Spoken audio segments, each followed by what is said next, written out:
Good morning, dear students. Welcome to the virtual class. Class 8th, chapter number 3 of History, Ruling the Countryside. Students, in this chapter, we are going to cover the following topics: agrarian policies of the British, the Ijradari system, the permanent settlement, the Mahalwari system, the Ryotwari system, what are the impacts of the land settlements, and indigo cultivation at the last. It is in the case study as well. Okay, what is the agrarian policies of the British? The condition of the Indian peasants. First of all, I would like you to explain the meaning of peasants. Who are peasants? You can see the picture on the screen explaining the term peasant. It is a poor farmer or a worker who has a low social status, means who is not very rich. He or she has a very small piece of land on which they are working and earning their livelihood. So, their aim was to obtain maximum revenue from the Indian zamindars. As you all are aware that we have studied in our previous chapter also, what do Britishers want to do? They just want to capture each and everything present on India and want to become the owners and the kings. उन लोगों ने क्या किया? उन लोगों ने एक Indian peasants को बिल्कुल डिट्रॉय करने के लिए, फार्मर्स को, क्योंकि because India is a farming country and they want to destroy their conditions and earn out of it. वो उससे कमाना चाहते थे ताकि पीजेंट्स की कंडीशन तो ख़राब हो जाए पर वो लोग बहुत वेल्दियर बनते जाएँ. So, the Indian agrarian policy in India were designed to increase British revenue. The administration cost and burden of war was paid by the revenue collected. Different land revenue policies were adopted to increase maximum revenue. बहुत सारी नई policies Britishers ने introduce करी ताकि वो revenue collect कर सकें अपने वॉर्स और जो और एडमिनिस्ट्रेशन की कॉस्ट थी उसको बेयर करने के लिए. So, the first topic I want to explain is the Ijradari systems. The Ijradari system was introduced in 1773 by Warren Hastings in Bengal. There was a first land revenue system implemented in India. ये पहला land revenue system था जो Britishers ने introduce करा था India में.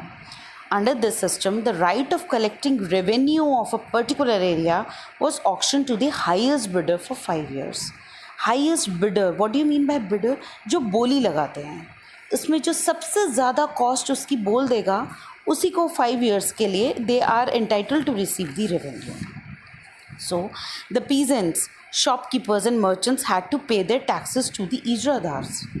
क्या होता था अगर तब इजरादार सिस्टम में इजरादार जो थे, रेवेन्यू कलेक्टर्स जो थे, उनको अपॉइंट कर लिया जाता था और उन्हीं को उन्हें पीजेंट्स जो थे वो उन्हीं को रेवेन्यू जो था वो पे करते थे. Due to this system the zamindar lost their rights to revenue collection.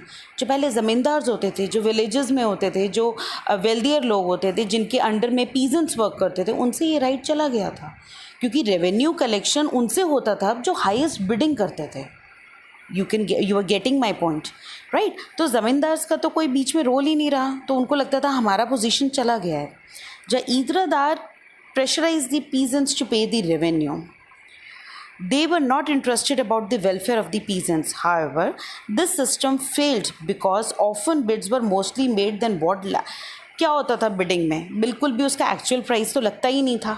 वो हमेशा इतना होता था कि जितना प्रोड्यूस नहीं हुआ उससे ज़्यादा तो उन्हें टैक्स पे करना पड़ता था उस पर.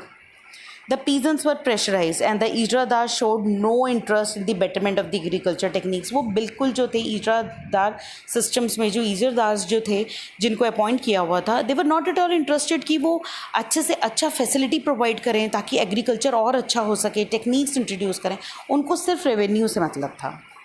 This led to ruin of agriculture community. To keep the regular revenue coming, the company thought, which company? The British East India Company, to restoring the agriculture. So they introduced 3 new systems for revenue collection.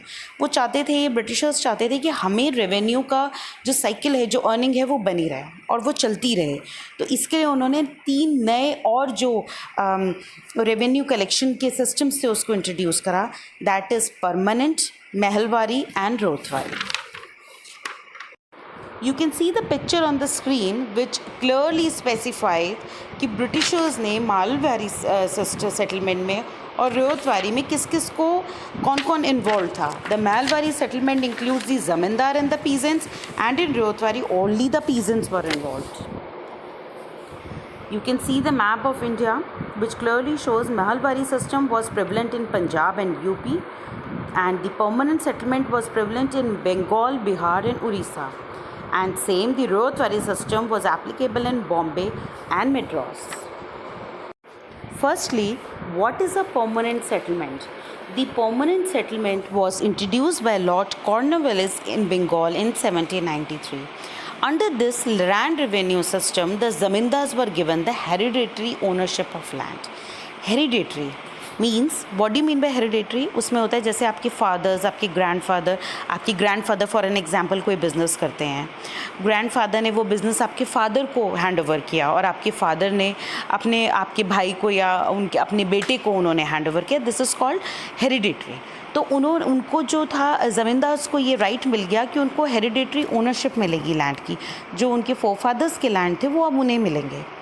They were responsible to collect taxes on the behalf of Britishers की जगह पे zamindars were entitled to collect the taxes. They had to pay. उसमें से वो 89% जो था revenue का वो ब्रिटिशर्स को देते थे और अपने पास 11% रखते थे. Permanent settlement turned out to be most fruitful for zamindars. क्यों? They were become wealthier. उन्हें टैक्सेस रिसीव करने का, उन्हें जो पेमेंट थी रिसीव करने का मौका मिल गया था.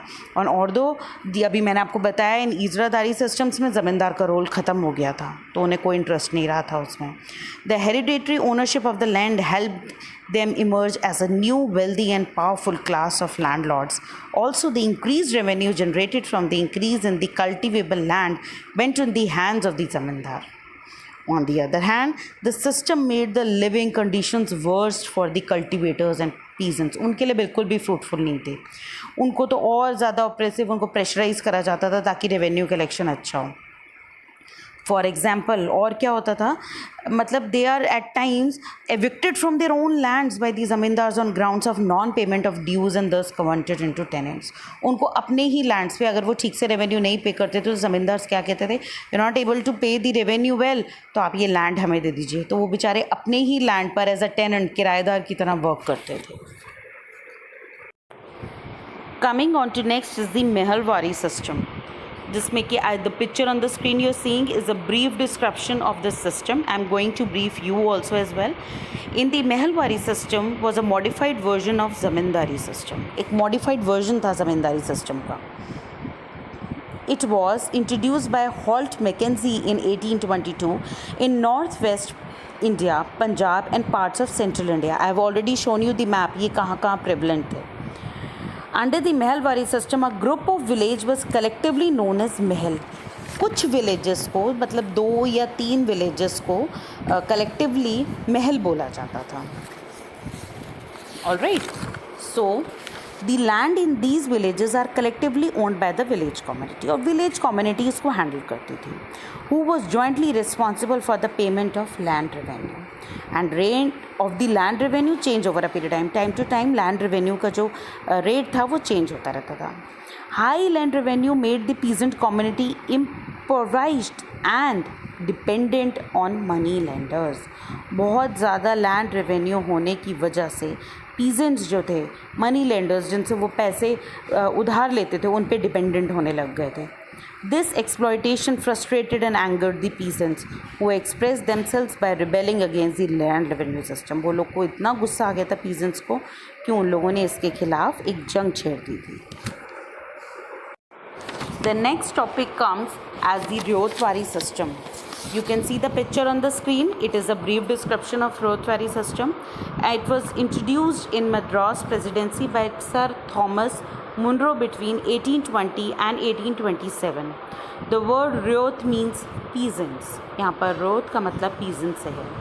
Under the Riotwari system, the peasants were the owners of the land. See, the conditions has been changed.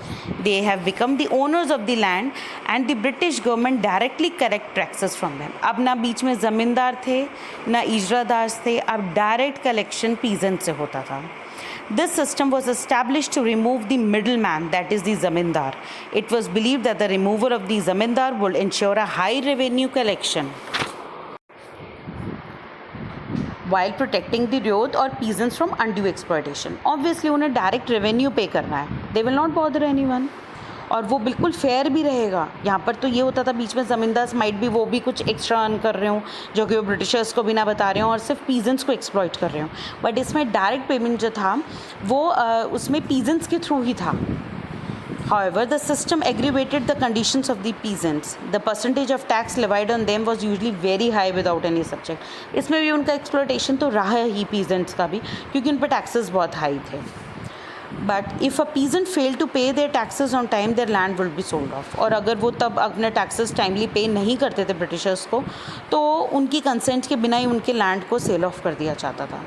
Fear of losing land forced the peasant to take loans from the money lenders. और इस वजह से ताकि उनकी land उनके हाथ से चली ना जाए, वो लोग मनी लेंडर्स पे बहुत डिपेंडेंट होने लग गए थे. उनसे पैसे उधार लेते थे ताकि वो ब्रिटिशर्स को टाइमली टैक्सेस पे कर सकें. However, even the money lenders charge high interest on the loans. Money lenders ने भी बहुत ज़्यादा पीजेंट्स की कंडीशन को एक्सप्लॉइट करा क्योंकि वो रेट ऑफ इंटरेस्ट बहुत ज़्यादा जो था उनसे चार्ज करते थे. And the land of the peasants if they fail to repay their loan on time. You can see the picture of Thomas Munro in your book also. So, we have completed the topic till growth value system. I would like you to say that you should go through the chapter and go through the video as well. If there is any problem, we'll discuss in the Zoom class for sure. Till then, happy learning.